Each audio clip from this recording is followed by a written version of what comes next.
Shalom Bapak Ibu yang dikasih oleh Tuhan. Bagaimana kabarnya sore hari ini? Saya percaya dan saya terus berdoa agar kita selalu sehat dan di dalam penyertaan dan perlindungan Tuhan sepanjang hari ini. Hari ini kita akan belajar satu kebenaran firman Tuhan yang saya percaya akan mengubahkan paradigma kita untuk mengerti, memahami, dan mengenal apa yang menjadi kehendak Tuhan untuk kita lakukan di dalam kehidupan kita sehari-hari. Hari ini saya memberi tema Sapa Senja adalah berbahagialah. Itu diambil di dalam Injil Lukas pada pasal yang ke-11 ayat yang ke-27 sampai yang ke-28. Saya akan membacakannya. Demikianlah firman Tuhan. Siapa yang berbahagia? Ayat 27. Ketika Yesus masih berbicara, berserulah seorang perempuan dari antara orang banyak dan berkata kepadanya, berbahagialah ibu yang telah mengandung engkau dan susu yang telah menyusui engkau. Ayat ke-28. Tetapi Yesus berkata, yang berbahagia ialah mereka yang mendengarkan firman Allah dan yang memeliharanya. Amin untuk firman Tuhan. Bapak Ibu yang dikasih oleh Tuhan, setiap kita berhak untuk bahagia. Nah, setiap kita, entah itu di dalam pernikahan kita, ketika kita berkeluarga, ketika kita bekerja, bahkan ketika kita pelayanan, kita berhak untuk bahagia. Bahkan tidak sedikit daripada kita semuanya menginginkan ketika kita mati atau meninggal dipanggil Tuhan, kita dalam keadaan yang berbahagia. Apa itu berbahagia Bapak Ibu yang dikasih oleh Tuhan? Bahagia adalah keadaan atau perasaan senang dan tentram, ya, bebas dari segala yang menekan, menyusahkan. Dan berbahagia adalah keadaan yang sedang, ya, keadaan sedang di dalam ketentraman, kesenangan yang tidak menyusahkan di dalam setiap kehidupan kita. Kita perlu tahu bahwa bahagia ada dua Bapak Ibu yang dikasih oleh Tuhan. Bahwa ada kebahagiaan yang semu dan yang kedua adalah bahagia yang sejati. Kita tahu bahwa semu adalah kebahagiaan yang bersifat hanya sementara. Yang kedua adalah sejati, bersifatnya kekal selama-lamanya. Dan saya percaya persamaan daripada bahagia baik semu maupun sejati adalah keduanya dapat, yang pertama kita nikmati, yang kedua adalah kita alami, dan yang ketiga adalah kita rasakan di dalam setiap kehidupan kita. Tetapi yang menjadi perbedaan yang mencolok antara kebahagiaan semu dengan kebahagiaan sejati adalah di dalam waktu-waktu tertentu. Waktu untuk menikmati, waktu untuk mengalami, dan waktu untuk merasakan. Ya, kalau semu merasakan, menikmati, dan mengalaminya hanya sementara saja. Tetapi ketika masuk ke dalam bagian kebahagiaan yang sejati, yang kekal, ini masuk ketika kita menikmati, mengalami, dan merasakannya itu bersifat kekal Bapak Ibu yang dikasih Tuhan. Kalau kita baca pada perikop yang tadi kita baca di ayat yang ke-27 sampai yang ke-28 pada pasal yang ke-11 di Injil Lukas ini, apa yang sedang Yesus bicarakan? Dikatakan ketika Yesus masih berbicara. Yesus masih berbicara apa? Kita tahu bahwa kalau kita baca pasal-pasal sebelumnya, ayat-ayat sebelumnya, Yesus sedang mengajar banyak orang yang mengikutinya.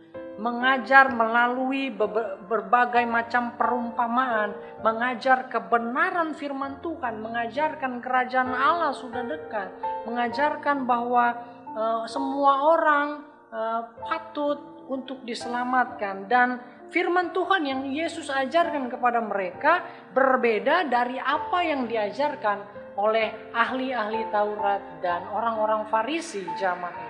Banyak sekali pengajaran yang bisa kita ambil, yang kita bisa pelajari dari apa yang Tuhan Yesus ajarkan kepada orang Israel, bangsa Israel pada saat hari. Yang kedua, dikatakan lagi, berserulah seorang perempuan dari antara orang banyak dan berkata kepadanya, berbahagialah ibu yang telah mengandung engkau. Berarti ada seorang yang berseru di antara orang banyak. Pengikut Yesus itu banyak, Bapak Ibu yang dikasihi oleh Tuhan. Makanya ada perempuan yang berani untuk berkata kepada Yesus demikian, berbahagialah ibu yang telah mengandung engkau dan susu yang telah menyusui engkau. Artinya kita belajar bahwa dari perempuan ini, berbahagia versi perempuan ini adalah membandingkan dirinya dengan orang lain. Dia merasakan bahwa beberapa dari kita juga sama seperti perempuan ini, Bapak Ibu yang dikasihi oleh Tuhan. Bagaimana kita membandingkan diri kita dengan orang lain, membandingkan diri sendiri. Jadi perempuan ini sedang berkata bahwa enak banget ya kalau jadi orang tuanya Yesus, enak banget kalau jadi ibunya Yesus dan lain sebagainya. Begitupun juga dengan kita hari-hari ini, bahwa entah itu di dalam keluarga, entah itu di dalam pekerjaan, kekayaan dan pelayanan dan lain sebagainya, kita selalu membanding-bandingkan diri kita dengan orang lain. Entah itu keluarga, aduh pengen banget ya punya suami yang seperti ini, pengertian sekali. Aduh pengen sekali punya istri yang cantik setiap hari, kalau bangun tidur cantik dan lain sebagainya. Aduh pengen sekali punya anak yang taat sekali, dibilangin kok berbeda ya dengan anak saya. Atau pengen banget punya anak yang pintar, pengen banget punya anak yang sukses dan lain sebagainya. Ketika kita juga sering kali membanding-bandingkan pekerjaan kita dengan orang lain. Aduh enak sekali bekerja di belakang meja ya, tinggal duduk di depan laptop dan lain sebagainya. Kita hanya seorang kuli bangunan atau apapun itu. Dan kita juga sering sekali membanding-bandingkan kekayaan orang lain dengan kita. Aduh enak sekali dia bisa berjalan-jalan kemana-mana, keluar negeri, keluar kota dan lain sebagainya. Bahkan ketika dalam pelayanan pun kita seringkali membanding-bandingkan diri kita dengan orang lain.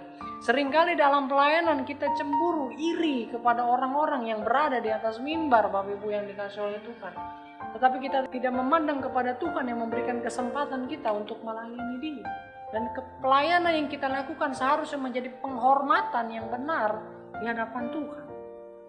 Kata berbahagia dalam bahasa aslinya dikatakan makarios, ya, artinya diberkati, beruntung. Ya. Dan Yesus mempunyai versinya sendiri ketika wanita ini berbicara tentang berbahagia dengan membandingkan dirinya dengan orang lain.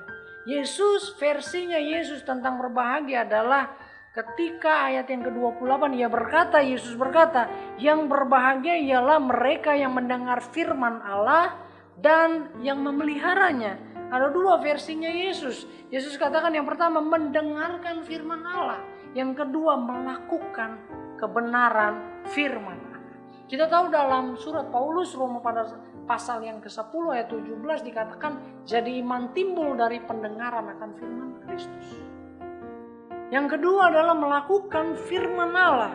Ya, di sana dikatakan dan memeliharanya. Memelihara di sini memakai kata pulaso, yaitu kata kerja untuk mematuhi, menjaga, mentaati, memelihara kebenaran firman Tuhan. Artinya apa Bapak Ibu? Ketika kita mendengarkan firman Tuhan dan iman timbul dari pendengaran firman Allah, maka untuk meresponi apa yang telah kita dengar adalah melakukan apa yang kita dengar, yaitu firman Allah, dengan melakukan dengan perbuatan. Ada di dalam Yakobus pada pasal yang kedua ayat ke-17 dan 22. Saya akan membacakan di sana dikatakan gini. Demikian juga halnya dengan iman. Jika iman itu tidak disertai perbuatan, maka iman itu ada hakikatnya adalah mati. Ayat ke-22. Kamu lihat bahwa iman bekerja sama dengan perbuatan-perbuatan. Dan oleh perbuatan-perbuatan itu, iman menjadi sempurna. Berbahagia versi wanita dengan berbahagia versinya Yesus sangat jauh berbeda. Wanita ini membandingkan dirinya dengan orang lain. Tetapi Yesus memiliki versi yang berbeda. Tuhan Yesus Kristus versi berbahagia adalah ketika ia mendengarkan firman Allah dan ia melakukan firman Allah. Karena dengan demikian kita sedang memposisikan diri kita untuk sesuai dengan firman Allah. Dengan apa yang menjadi kehendak Tuhan, jangan terbalik. Bapak Ibu yang dikasihi oleh Tuhan. Pesan kuat pada sore hari ini adalah berbahagia adalah pilihan kita. Kita mau memilih yang semu atau yang kekal. Kalau kita mau pilih yang semu, kita akan menikmati, merasakan dan mengalaminya hanya sebentar. Tetapi ketika kita mau memilih kepada hal-hal berbahagia yang sejati menurut versinya Yesus Kristus, ketika kita mendengar, iman timbul. Dan ketika iman timbul, kita meresponinya dengan perbuatan, melakukan kebenaran firman. Kiranya Tuhan Yesus memberkati. Maranatha, Tuhan Yesus segera datang. Amin.